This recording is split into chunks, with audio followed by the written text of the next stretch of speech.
నమస్కారం. గంటారావానికి స్వాగతం. ముందుగా ప్రధాన అంశాలు. అమరావతిలో వివిధ సంస్థలకు భూ కేటాయింపులు. బిట్స్కు 70 ఎకరాలు, ఐటీ టవర్ కోసం 10 ఎకరాలు.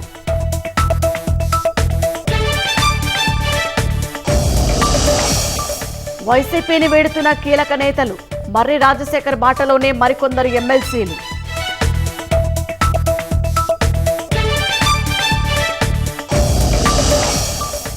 విశాఖలో భార్యాభర్తల మధ్య మనస్పర్ధలు.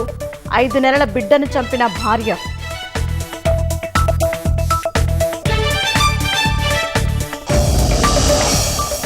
మెదక్ జిల్లాలో బస్సును ఢీకొన్న డీసీఎం.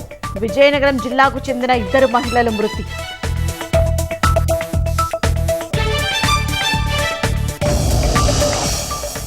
రైతుల నిరసనలపై పంజాబ్ పోలీసులు ఉక్కుపాదం. శంభు ఖనోరీలో జేసీబీలతో గుడారాలు తొలగింపు.